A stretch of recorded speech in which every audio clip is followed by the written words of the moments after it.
প্রাণীরা যতই বিপজ্জনক হোক না কেন, সব সময় ভয়কে এড়িয়ে চলা যায় না। অনেক সময় তার মুখোমুখি হতেই হয়। যেমন এই ভিডিওতে দেখা যায়, এই জেব্রার দলকে নদী পার হতে হবে।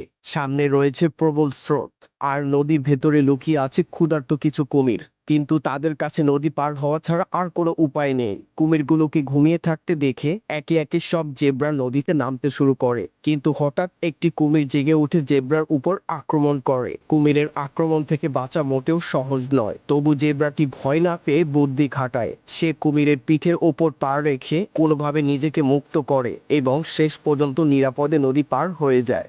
বনের ভিতরে সবচেয়ে রাগী এবং হিংস্র প্রাণী হচ্ছে সিংহ, তা আমরা সবাই জানি। কিন্তু আপনি কি জানেন, কখনো কখনো এই হিংস্র প্রাণীকেও ভয়ে লেজ গুটিয়ে দৌড়ে পালিয়ে যেতে হয়। আপনার হয়তো আমার এই কথাটি বিশ্বাস হচ্ছে না, তাহলে এই ভিডিওটি দেখুন। এখানে একটি সিংহ শিকার করার জন্য মহিষগুলোর দিকে এগিয়ে যায়, কিন্তু মহিষগুলো আজ ছেড়ে কথা বলবে না। তারা সবাই মিলে হিংস্র প্রাণী সিংহের উপর আক্রমণ করে। সিংহ পরিস্থিতি খারাপ দেখে সেখান থেকে দৌড়ে পালিয়ে যাওয়ার চেষ্টা করে, কিন্তু মনে হয় না এই রাগী মহিষগুলোর হাত থেকে সিংহ আজ বেঁচে ফিরতে পারবে। একের পর এক আঘাত চলতেই থাকে, আর সিংহ ব্যথায় চিৎকার করতে থাকে।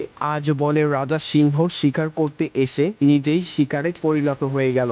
সিংহটি কোনোভাবেই এই হিংস্র মহিষগুলো থেকে বের হতে পারছে না। সিংহের শারীরিক অবস্থা দেখে মনে হয় সে আর কখনো শিকার করতে পারবে না।